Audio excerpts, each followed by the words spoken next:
For topic three, we're going to look at writing sentences as equations, okay? So just a couple of quick reminders. We have this idea of direct translation.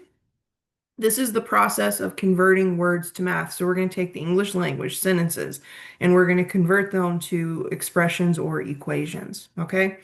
And our goal here is to assign a variable to the unknown. So as we're reading through these sentences, we need to find the word or phrase that would indicate equality, because remember, the definition of an equation is that it is a mathematical statement that says two expressions are equal to each other. So we need to find some way to represent equality. So some common words or phrases that would indicate equality would be equals, yields, is the same as, is equivalent to, flat out just is can indicate equals, gives, amounts to. Okay, so those are just some common expressions that we could see. There are definitely others, but those are just like kind of really common ones to kind of be on the lookout for. Okay, so for example, for the directions, say translate each sentence into an equation and then solve. Okay, so for part A, it says the sum of a number and three yields -7. So in this case, the word yields is going to be our equal sign, okay? And so what we basically do is we're like, okay, we know this is our equal sign. Next step is to find our variable, and then we're going to build an equation around these things, okay? So we have the sum of a number. We don't know what the number is. It's unknown, but we have some number. We have the sum of the number and three yields. That means equals -6, okay? So in this particular case, we're going to let x equal a number.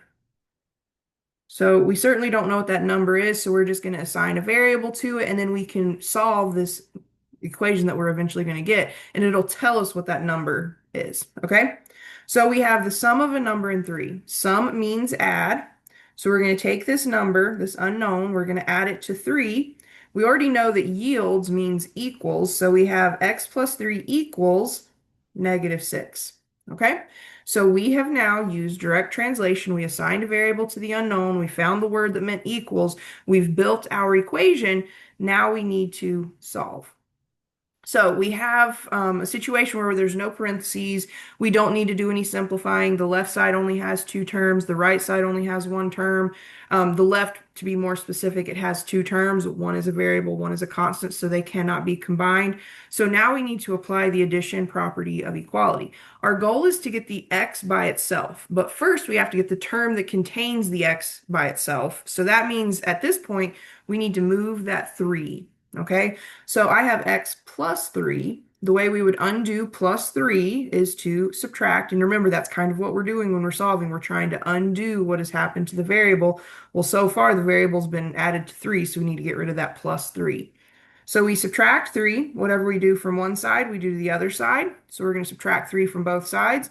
On the left, 3 minus 3 is just 0. So we get x plus 0 is just x. And then on the right, we get -6 minus 3. I really want you all to work on doing these basic subtractions and additions with signs. But if you do need to do a little side work, we have -6 minus 3. That is the same thing as -6 plus -3. We're adding two numbers that have the same sign, which means we add and keep the sign. So we officially have that x is -9. Okay, so understand that you need to assign a variable. You need to figure out what means equals, build the equation from those two things, and then solve. Okay, for part B, we have twice the difference of a number and 1 is the same as 4.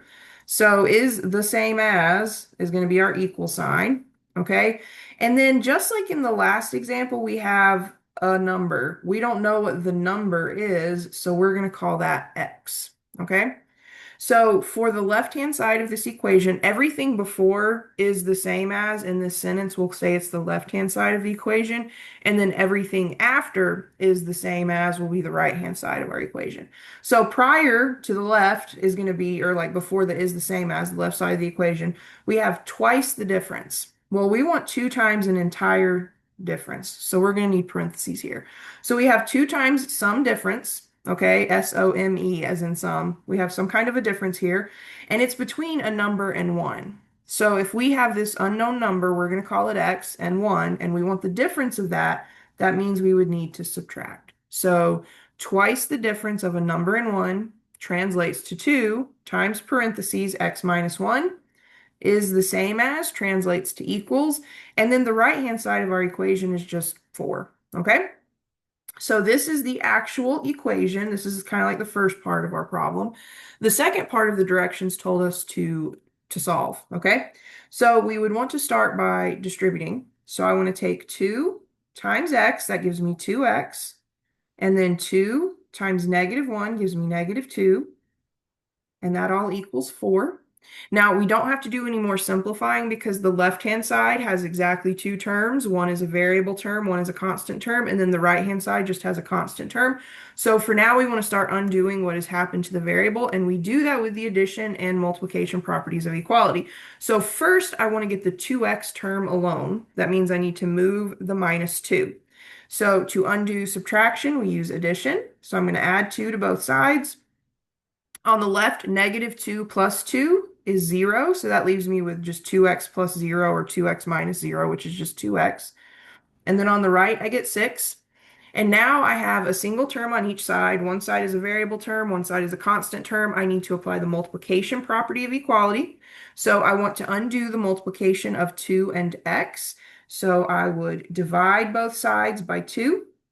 Well, on the left, 2 divided by 2 is just 1, so that leaves me with x.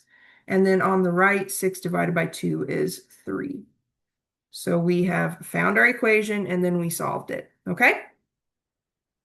Now, part C says the quotient of a number, so we don't know what this number is, but a quotient of some number, and 5 equals negative 10. So we've got our equal sign, we've got our unknown. We're going to say this, a number is just going to be x, okay? So now we need to build our equation, then we can solve. So when you see the word quotient, that means divide. And one thing I will tell you, at this point in your math career, don't use the like stereotypical division symbol. Instead, use a fraction. Okay, so when we talk about a quotient, write it in fraction form. So we have the quotient of some number, we're going to call it x because it's unknown, and 5. So we would write that as the quotient of x and 5. So x divided by 5 equals negative 10. Okay, so as hard as it is, avoid using that just stereotypical division symbol because in algebra we don't really use it. We use fractions instead. Okay, so we have a situation here where the coefficient on my x is really 1/5. So this x over 5, I could rewrite that as 1 over 5 times x. Okay, and anytime the coefficient on your variable is a fraction in this like final step, because all we have to do is undo the multiplication of 1/5 and x, or the division of x and 5, we would typically multiply by the reciprocal of whatever the fraction is. So the reciprocal of 1/5 is 5 over 1. I'm going to multiply both sides by 5 over 1. On the left-hand side, the definition of reciprocals is it's two numbers who have a product of 1. So we know the product here is going to be 1, but we can do the work to show it. We would take 5 times 1, which is 5, over 1 times 5, which is 5. And then we get negative 10 times 5. Whoops. Negative 10 times 5 is negative 50 over 1. Well, this 5 divided by 5, that's really just 1. So I get 1 times x. And then negative 50 divided by 1 is just negative 50.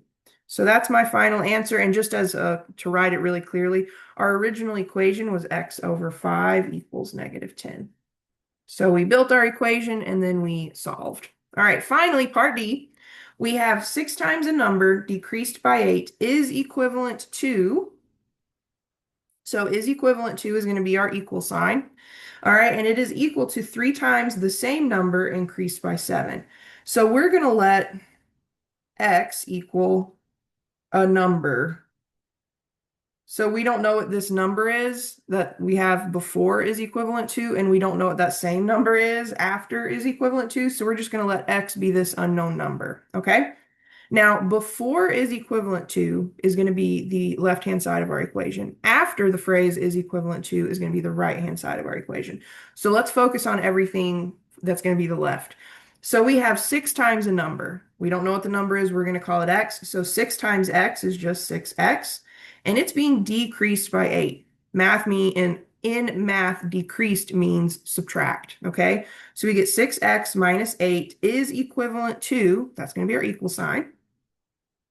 And then after is equivalent to, we have 3 times the same number. So that number x, the same one, we're going to use it again, but this time we want 3 times it, and then it's going to be increased by 7. Okay, so this right here, this is the equation, and now we just want to solve for x. So the good news is we don't have to do any real simplifying. On the left-hand side, we have 2 terms, one variable term, one constant term.